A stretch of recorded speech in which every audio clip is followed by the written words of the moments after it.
On our good friend Matt Park. It's 1:30 on a Thursday. Voice of the Orange joining Sorry us we're so late. to talk football and basketball. I'm sorry as well, but it is Paulie's fault. So I'm sure you caught some of that conversation. We don't have to get into that. But let's talk some hoops and football. But let's start with basketball. How do you kind of resolve what happened last night? The fact that it was only a 2-point game at halftime. What do you make of what you saw last night?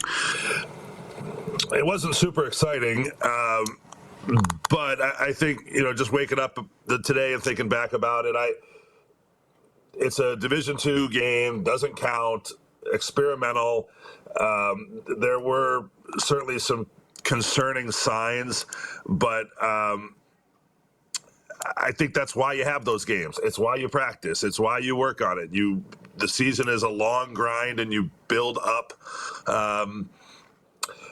So I got thinking about it a little bit last night because, I walked away from the game thinking it was a pretty hollow victory and performance. Yes, with some highlights, obviously, with Sadiq White and others. But with a little more time thought about it, a little more perspective, I think you can mitigate some of those things. They've been practicing a while, and practice matters, and they practice hard. I heard what Red said post-game, that it wasn't indicative of practice, and I would agree with that. I don't see the bad habits pop up quite the same way in practice as they do here, but practice isn't quite a game either. And so, yes, concerning, I think, what we saw, but I'm optimistic that they get it cleaned up. If it looks like that in these first couple of games next week, Monday and Saturday, then I think you sound the alarm. Are you worried about the fact that they weren't up for the game? It's not a matter of they didn't have a game plan, but just the energy level wasn't there right out the bat. Yeah, that's baffling to me. Because, going back to what I was saying before, I think you can sort of excuse the idea that they haven't played at game speed as a group against another team. And again, that's why you have these exhibitions, so that when you're playing Binghamton and Delaware State and all that, it's not the first time, because those games count. They don't seem to have a real zip in their step. There's a new strength and conditioning coach that's trying to get them going pregame and that type of thing. I think they probably have to, they did last year, adjust how they did warm-ups. And maybe there's something to that. Maybe they've got to do something to come out and be their best at the beginning. I'm not an expert. I'm still a believer in Adrian Autry. I think he knows what he's doing. I don't think what you see is a lack of coaching or incorrect coaching, but when some of these things pop up as frequently as they do, they're head scratchers. What is the reason here? And you do have to give respect to these other teams, but at the end of the day, if you play, they played Pace 10 times, they're going to beat Pace 10 times. They're just bigger, faster, stronger at every position, and that's inevitably what they did. So they won last night because they played over their heads of a Division II team, which we've seen every year, even when Syracuse hasn't been that great. And they didn't win because they were cohesive or because they were great on the defensive end or any of that. I watched the broadcast last night. I heard you and Eric commenting on the free throw numbers, and 14 for 28, and it does seem concerning. The rebounding numbers, losing the battle on the glass to Pace -3. The 17 turnovers in the first game, they were better in that area last night. I guess coming out of the preseason, and it's a small sample size, it's only 2 games, and I get that, and they don't count. But what is your biggest concern with this team out of these 2 games? I don't know that I could put it on one thing. I just would like to see them. I think we have so much athleticism. If you play with all-out effort, then the rest is going to kind of take care of itself. I think you can learn to clean up the shot selection and different things. But, you have to say that was a little bit of an issue last night. How many threes is Donnie Freeman going to take this year? I think that's a little bit of a question mark. If Nate Kings is your best shooter, how are you going to get him the ball in a place where he can do something with it? But I don't think you have to concern yourself with athleticism. Sadiq White is as good an athlete. I mean, that's a pro, right? William Kyle is an incredible athlete. There certainly are material there. So for me, it's just And I do think they have some depth, and have some other answers, right? You do have people you can bring in. You have second-line players that can push the starters.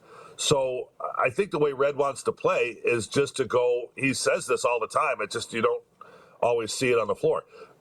Play all out, and when you need a breather, come on out. We got somebody else that'll stay at that level, and we'll get you back in. And I don't know that they've really executed that on a regular basis in the last couple of years. Coming out of that first exhibition game, everybody was high on Tyler Betsy. He looked great. He played a lot, played very well. There was no Sadiq White in that game, and then Sadiq last night was fabulous. 14 points, 16 minutes. As you said, he's a pro, uber athletic, finishes around the rim. How do you see the minutes of that forward position kind of playing itself out, right? Because you've got, those two guys aren't even starters. They're coming off the bench, and it seems like you want to get them time. But Donnie is a guy that's probably going to play, close to 35 minutes a game if all's going well and if you're in a tight situation. So I guess how do you look at the forward position, and how do you think those minutes will be allocated as things move along? I do think this is the type of team where we might see some swings in playing time that are driven by who's the hot hand or by the opponent or that type of thing. What type of player do they need in this game tonight? If the three-point shots are there, but Kings isn't making them, maybe Betsy does, and they can kind of mix and match with some of those players in those positions. For me, Freeman's a mainstay. He's going to play big-time minutes. So's Nathan George because of his role in the team. But, George took a while to kind of get into it last night. And it wasn't his first time in the Dome and some other things. It's not the first time these guys have shown up on the court. There are some veterans there. Sadiq's going to be hard to keep out of the game. So I am, I guess, deferring on your question a little bit. That we'll see how it plays out. But to me, Donnie's the best player on the team. I would, ride him and use Sadiq's athleticism. I think that's really a hard matchup for everybody else. Kyle is going to get the bulk of the minutes at that position with Soiree in behind him and, is kind of a maintainer.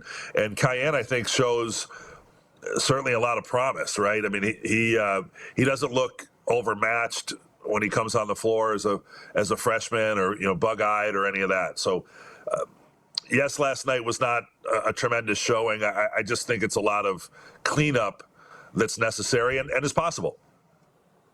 All right, let's switch gears and let's talk football. And, we had Fran Brown on our show yesterday, and I'm sure you heard his comments about the quarterback position. I'm sure you've had a chance to speak with him, and you're going to have the Fran Brown show tonight over at Myers Creek. What do you make of what he has said? I mean, Paulie and I have been talking about it. The more we talk about it, the more I think we are going to see a change at quarterback tomorrow. I'm curious if you get the same feeling. Where do you stand right now with who you think is going to start this game? Who's going to play the bulk of the snaps at the quarterback position tomorrow night?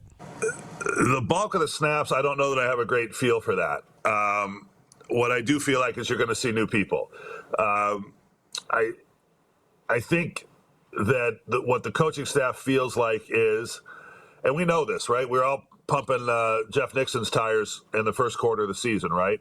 So Jeff Nixon's system is great. It's what meshed with Kyle McCord last year, and they were great. Looked like Steve Angeli was going to have a very good year this year, too. Angeli goes down, Collins comes in, and it's not a fit. So the idea of take what the defense gives, and we're making adjustments on the fly where the defense can never be right, and we've always got somebody open and all of that. It just hasn't worked that way with Collins for one reason or another. And while I don't think Collins is going to be the primary quarterback in this game, I'm not certain you're done seeing him because I really think they know they don't have an ace. And so the rest of the season, to use a baseball parlance, the rest of the season's a bullpen game until somebody emerges. I think they're patching it together. They're making packages for other guys that they think take advantage of their strengths. They're trying to bring what they see on the practice field in, and they're going to do what they can to salvage as many opportunities to win as possible.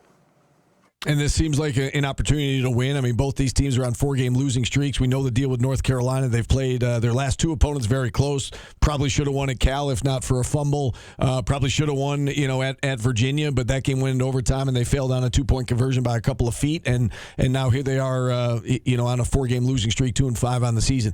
What do you make of this Carolina team? What stands out to you? I see it on in your office there behind you. You're getting ready to call the game. I mean, what stands out to you when you watch them play?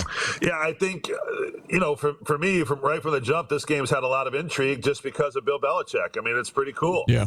And all the stories around that and what is inevitably has to feel like a empty feeling and a letdown from a Carolina perspective where they came in with all this enthusiasm about this incredible brain trust and staff they've got with Mike Lombardi on down and, former NFL and college coaches on their staff and these names you recognize and all the Super Bowl rings and look how great they're going to be. And they're just beginning like everybody else, 70 new players and trying to put it together. And everybody knows how the TCU game went. And they weren't competitive in their losses up until the couple of games that you laid out there, Cal and Virginia. They're getting better. The defense is tightened up. I imagine this will probably be a low-scoring game. Why would you think otherwise? Carolina's got a decent defense. Syracuse has really struggled on offense for a month. So then what swings it in a game like this? Is it the kicking game? Is it a turnover? Those types of things. So to me, it's still really intriguing. It's a Friday night primetime home game, Halloween, with Bill Belichick in the building. I think there's a lot about it that's really cool. And we're going to find out whether quarterback mix and matching or whatever worked, and was that the answer? And does it give you some hope for the last little bit of the season, or is it sort of a developmental for the final part of the year? Yeah, a lot of intrigue now, as you said, given that Bill Belichick's going to be here. We weren't sure about that a few weeks ago, and now this whole quarterback situation has added some intrigue to tomorrow night. Matt, as always, we appreciate the time. You'll be over at Myers Creek tonight for the Fran Brown Show, correct? We will, yeah. Kept it on a Thursday this week with the Friday game. All right. Very good. Well, have a good call on the game tomorrow. Matt, we'll talk to you again next week. That's the voice of the Orange, Matt Park. We'll take a timeout. We'll wrap things up next on ESPN Radio. I honestly don't think Rickie Collins will see the field again.